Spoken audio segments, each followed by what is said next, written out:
Democrats and progressives need to understand the level of the battle that we are fighting. To get in with people who believe so deeply that they will accept, deaths as if they're in a war, it is not about little picayune policy crap. Right. Even discussing that with them is just a waste of your breath. You're fighting something so much larger. The conversation that we had with Ryan, when he started using the word war, it immediately made the hair on the back of my neck stand up. But there was something about the way that he framed that word for us. Maybe I was in a position to be able to hear it differently. And for some reason, that really clicked for me yesterday. I'm Stephanie Wilson, and you're listening to What the Gerrymander, our podcast about reclaiming and rebuilding our collective political power in MAGA-captured states. We hope this podcast inspires you to help build power and restore democracy in Red America. MAGA is using the same strategy of voter suppression, gerrymandering, and extreme culture wars across the country. Today, I interviewed Heidi Beidinger about the way her thinking changed after we interviewed Ryan Busse, the former gun industry executive who has joined the fight for gun safety and responsibility. Heidi and I talked today about what it means to really believe we are in a war with the MAGA Republicans who want to take power and create a white Christian authoritarian state. We both have a lot to say about how we turn the tide in Indiana, and we hope you'll take away some concrete steps you want to take. Please give us a listen and let us know what you think. So Ryan Busse said, we are at war. They think we're at war. They will do everything they can to win this war. They want to roll back the 20th century. What you heard from him and the way he framed it. Yeah, let's talk about it just for a minute about the Ryan Busse's conversation, and a little bit of background for our listeners. I am the daughter of two parents who lived in Europe during World War II. And so there is this intergenerational trauma being the daughter of parents who experienced poverty and many other atrocities that I'm going to keep to myself and not share publicly. But I have recently discussed those things with my mother, who is still living. My father has passed away since. So we experience trauma, and we take the words that describe World War II very seriously. So I'm very, very careful about the words war or Nazism or Hitlerism and othering and that sort of thing. I take these things very seriously. The conversation that we had with Ryan yesterday, when he started using the word war, it immediately made the hair on the back of my neck stand up, because I was like, I'm very sensitive to that. I don't want to just throw that word around carelessly. But there was something about the way that he framed that word for us. Maybe I was in a position to be able to hear it differently as well. But what he communicated was that the other side, the MAGA Republicans, believe that they are in a war for themselves, for power, for white power. And so they're treating this all as a war. And Ryan said that the Democrats, we're so focused on policy, and that these two things, they're at war and we're talking policy. He's like, you will never overcome what it is that they're doing. And for some reason, that really clicked for me yesterday. Well, from my perspective, I actually expected what he said, because my personal history is a little bit different. I'm Jewish. And so the Holocaust and World War II is very personal. So I don't throw those words around lightly either. And again, intergenerational trauma between, run-of-the-mill anti-Semitism and Jews will not replace us to death camps. And I am very careful not to use it in vain. Mm-hmm. Correct. And over the past, I guess since Trump, I look at scholars of fascism, and I'm a historian too. I look at scholars of fascism and they lay out, what does the road to fascism look like? And the road to fascism looks a lot like the United States right now. And they say, what does the road to genocide look like? And we've ticked off a bunch of those squares. So I'm listening to you from a little bit of a different perspective on World War II, but in some ways, the same kinds of feelings. I don't ever make light of it. And I think we are in a war. And I've actually been saying I think we're in a Cold War for a long time, but they've got guns. And frankly, that scares the living crap out of me. Right. And so the comment that you made just a moment ago about using this word genocide, I too would never use that word loosely, ever. We reserve that for the highest criminal behavior, right? When genocide is occurring. And here in this country, we also believe that that could never happen here. But let me tell you, when the MAGA Republicans are hiring a part-time health officer, that means that he doesn't have the bandwidth or the time to focus on all of these other things. I mean, real public health is really trying to help all people in your community have access to care and prevent illness, promote health. That's what we're supposed to be doing. But we continue to see that Black and brown people will suffer from these higher death rates. That's not necessary. And there's clearly a pattern here. There's clearly I'm telling you who I am, you should believe me, that we don't care about the health of St. Joseph County. So you're going from a full-time person and real concern about the health of St. Joseph County when you were president to wiping out the health department almost entirely. That's right. So I was thinking about how in Indiana, MAGA, and in Missouri and Texas and Florida and Kentucky and Tennessee, they are defunding education.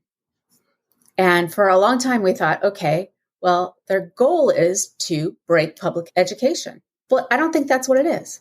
I think that's a tool. I think their goal is to amass power and wealth. And breaking public education means you have a less educated citizenry. You've got people who don't think as critically. You've got people who don't read the books that have been banned.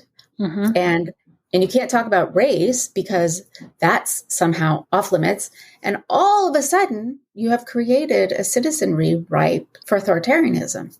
That's right. And now layer on public health. So you dismantle public health, your citizenry becomes more unhealthy. They don't have access to the services that they need to have healthy children. And suddenly now, it dovetails beautifully with destroying public education. We're uneducated and we're unhealthy. That means there's going to be less of us. We can't reproduce. And that's where we come back to the word genocide. And then we pass this abortion ban, which means that people are forced to give birth and the people who are in a wanted pregnancy can't get appropriate health care. And transgender individuals are no longer able, starting with kids, but you can bet it's going to adults, are no longer able to get gender affirming care, which puts them at much higher risk for suicide. Permitless carry in the state. So doubling down on guns and AR-15 to own the libs, right? Mm-hmm. Because they are in a war for white, Christian, male power. It's like what Ryan Boosie said yesterday. They want to just take the 20th century off the calendar. They just want to rewind to the 1800s when they believe, the Wild Wild West was the way to go and women were subservient and they didn't have the right to vote. And frankly, Black people were indentured servants. And that's where they would rather... And they were slaves before Civil War and then indentured servants afterward. And it's just what Ryan said. They just want to take that off the plate. All the advances that we made for women's rights and civil rights and all kinds of other rights, they want that all off the plate now. And let me tell you, listeners, they are here to play in St. Joseph County. And when I say play, they are serious at play. And I would tell you, they are well organized. They meet regularly. And they have a plan. And so what do our listeners do with this information? Because this podcast has to be a call to action. My listeners, they are dismantling public health in St. Joe County. So if you like the fact that parents can get childhood immunizations, if you like that, you like the health department. Do you like food inspections, restaurant inspections to make sure that restaurants are safe? That's the health department. We do well inspections to make sure that people's well water is safe. So when you buy a house, there's actually somebody who will come out to your home and make sure that that all stays safe for you. Do you like that? Then this is the time to stand up now and have this call to action. Show up for meetings at county council meetings, county commissioner meetings, board of health meetings. I wish the letter writing was effective, but it is not. You have to show up and be seen and be heard. You need to speak up at public comment. This is the only way that we're going to be able to change things. The second thing is we have to engage in voter engagement. Get involved in voter engagement. People, this goes back to the public education piece. We have systematically removed Civics 101 from our high school curriculum. Kids come out of high school not understanding that voting is their right. They don't know that there's voting going on every single year.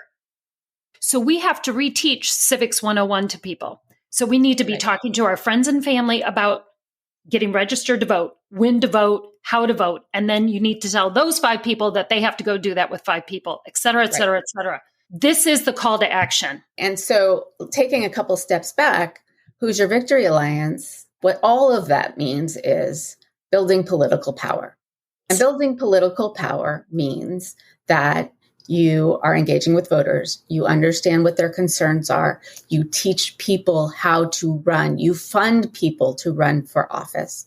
So of all the things that we are doing, I want to let our listeners know, they see the HVA on the front of the podcast or on the Substack. What we are doing is systematically attempting to give the state the tools to build power. We are doing a deep dive into research on particularly what women want and think about and are worried about. We are doing this public education. We are doing a newsletter that a lot of you already get. And we have 2 things that are coming up that are really the core. All of these are sort of externalities. I'm moving in from the external circles into the core. We are presently putting together a class for people who want to run for office and their nearest and dearest volunteers. Not just what do you do when you have to run for office, but how do you do it? And at the same time, we are putting together, and you've heard us say it on this podcast, we are raising money to fund Blue Indiana. And what that will do is crowdfund money for every single state legislative race so that people who are running for state office can focus on voter engagement instead of focusing their entire time on fundraising. So all of these things together are not nearly enough. They're necessary, but not sufficient. It's a beginning. But I see in every conversation I have with anyone who is not MAGA in the state that nobody really knows where to start. And it feels so overwhelming. Well, we are putting together first steps. And we want to call people to help us out, whether it's, with actual voter engagement, putting together little donor circles who can help us raise some money so that we can actually start Blue Indiana, whether it's getting people to subscribe to this podcast or reading the newsletter or running for office. It seems like it is a hopeless task, but we can't let as many seats go unchallenged. And it might take several different cycles to start winning, but you don't get there if you don't start. That's right. And as our listeners know, I was a candidate last fall. And Stephanie was the director of communications, and Mary Noon, who is the president of Who's Your Victory Alliance, was my campaign manager. And what the 3 of us learned, and I learned, directly, was the lack of support for first-time candidates. You have no idea what you're doing, and you have no idea what you don't know. I mean, it's sort of a maddening thing, right? You have all this passion in your heart. You have the brains to do the job. I know that once I got to the Statehouse, I can do the job. But my goodness, this thing called campaigning, 2 different things, totally. And the thing is, I actually felt like I had a leg up because I've helped many, many campaigns. I've been on the backside of campaigns, organizing, fundraising, etc. But being out front was completely different. And it's sort of like the emperor with no clothes, right? You felt like you know what you were doing. And then you're like, oh my God, everybody's going to know I don't know what I'm doing, right? But the 3 of us managed to learn together, what are the critical elements of a campaign. And what I think is really cool is that, not only was I running for office and we were trying to attain something really awesome to get me into the Statehouse, but at the same time, we were using it as our own incubator to figure out what worked and what didn't. Right? We were tracking all our metrics on social media so we could see, what message worked and resonated with people, what videos resonated with people. I mean, that's right. Across the gamut. And so now we are able to take all of those learnings from those 6 months, and now we're putting it into this class, all the things that Hoosier Victory Alliance is going to be able to offer people who want to run for office. This is a new day here in Indiana for candidates who want to run. You will have support and you'll have expertise, not just somebody who goes, hey, atta girl. Oh, that's awesome. You're running for office. Well, good luck with that. No, you now have experts who've already done it. They have tools. They'll walk you through it. They'll explain data to you, fundraising. They won't just hand you a spreadsheet. Or, hey, here's the phone number for the person who can get you X, Y, and Z. No, right. You will have experts who are now going to be able to walk you through this process. So if you're thinking about running for office, this is it.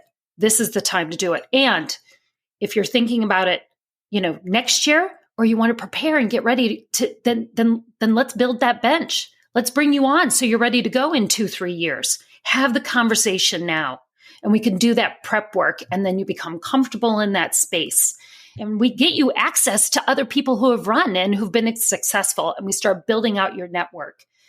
I can feel myself getting excited about it again. I'm excited that you're excited about it. It is a new day for Indiana when we say that we can offer these services here in Indiana. And honestly, I know Mary has visions of going outside of Indiana as well. It's not just for the Hoosier State, but we got a lot of work to do here in the Hoosier State. Mm-hmm. And so I really encourage people to step up now and think about it and then reach out to us and let's have a conversation. Absolutely. And get you going. I'm scheduling conversations with people that I meet on social media and I'm having these conversations on the podcast. And we had Josh Lowry on. Yes. And we were talking about his campaign and he always knew that he was a long shot, right? And his best friend was his campaign manager. And he said to me, we started, we had no idea what we were supposed to be doing. We made it up as we went along. And then you guys came along and you helped us a little bit, but gee, wouldn't it have been nice if we had some sort of roadmap? And I think that's super important.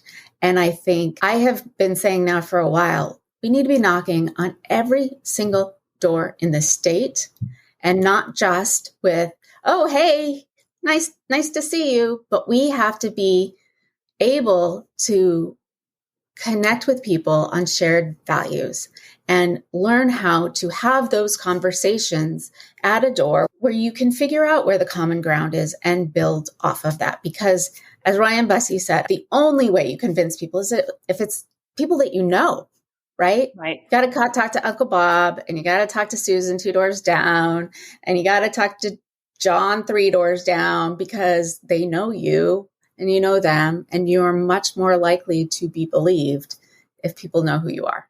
Having the conversations at the door is one of the most critical things. It's so personal, right? Because you're one-on-one with the person at the door.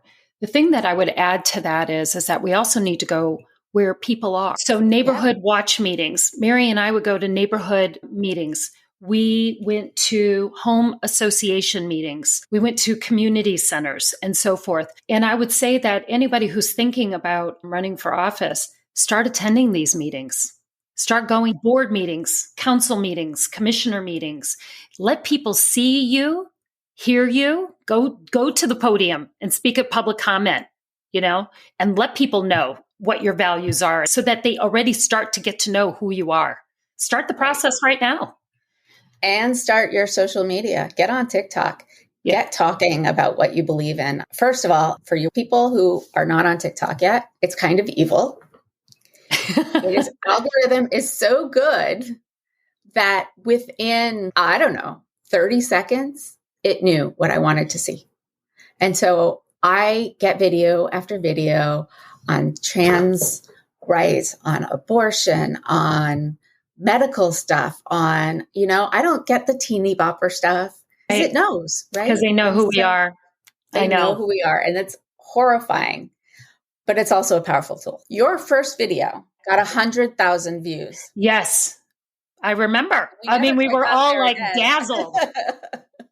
We were all dazzled. Yeah. Because, oh my God, 100,000 people. Having an audience like that is important, as are the personal relationships. And what we learned is that enough people in Indiana feel disempowered and feel like their vote doesn't count and they don't do politics because they have been trained to feel that way. And what it's going to take is reframing all the issues and getting out there and teaching people how it matters. When we heard that over and over again, I don't do politics. You know what we say to that? What our response is? Well, listen, the other side is ready to do politics to you. So if you don't stand up and be counted, they're going to count for you. And for the younger folks, I went so far as to say, don't you want to be the quarterback of your own life? You want to be in charge. If you don't engage in this, you will be on the sideline of your own life. You won't have choices. Choices will be made for you. That's how important this is. You don't show up to vote. Other people make decisions about your life. That's just how this goes. And so if you don't show up, other people make choices for you. And this is all about all the choices. And MAGA wants to make all of your personal choices for you. They want to tell you when you can have a baby, how you must have a baby. They will tell you when you can't avoid having a baby. They're coming for contraception. They're going to tell you who you're allowed to have sex with and when. They're going to tell you about what kind of healthcare that you're allowed to have, whether you're allowed to be who you think you are on the inside or not. Or what we can read, because they're banning the books. So they're telling us what we can even read. Our freedoms are being limited every single day. We're guaranteed freedoms in the Constitution, and they have thrown the Constitution out the door, and they are limiting our freedoms to limit our power so that they can amass that power. This is, as in Ryan Boosie's words, we are at war. We are at war, and we need to behave like we are. And this is why we cannot any longer do this armchair news gathering, armchair activism. That's old school. No more. Folks need to stand up and be counted. Show up at these meetings. Let people hear who you are. There are more of us than there are of them. That's what's amazing about this whole thing. 80% of Hoosiers want some form of legal abortion care in the state of Indiana. They would have us believe that we're in the minority. We have the supermajority. And somehow, we're the ones who feel marginalized. This is nonsense. We are at war, and we need to behave like it now. We need to stand up and be counted. Right. And we need armies and field generals and foot soldiers and drummers. You know, we need everybody to be a part of it. Everyone has a role. Everyone has a place. And we just need to build power. And a lot of the national conversation is focused in the battleground states because those are the ones that matter for power right this second. But places like Indiana and Nebraska and Kansas and Tennessee and Kentucky and Texas and Florida, they matter too. I don't watch hockey, but I still know the Wayne Gretzky, you lose 100% of the shots you don't take. I'm much better with the Yogi Berra quotes. I have a friend in Tennessee, and they're a little bit farther along the road than Indiana is, frighteningly. She's a theater teacher for middle schoolers. And she was teaching about Marcel Marceau, who was a Jewish Frenchman who changed his name, and he saved a bunch of French Jewish kids from the Nazis. And she said to her class, he saved Jewish kids from concentration camps. And one of the students said, well, why would he do that? And she said, and the kid said, well, concentration camps. Isn't that where they send you so you can learn how to focus? Oh, my. And she was serious. So my friend had to say, actually, this is what a concentration camp could be called a labor camp, an extermination camp. But that's also what they're not learning. If you don't learn about the past, I'm such a historian, right? But it's so relevant.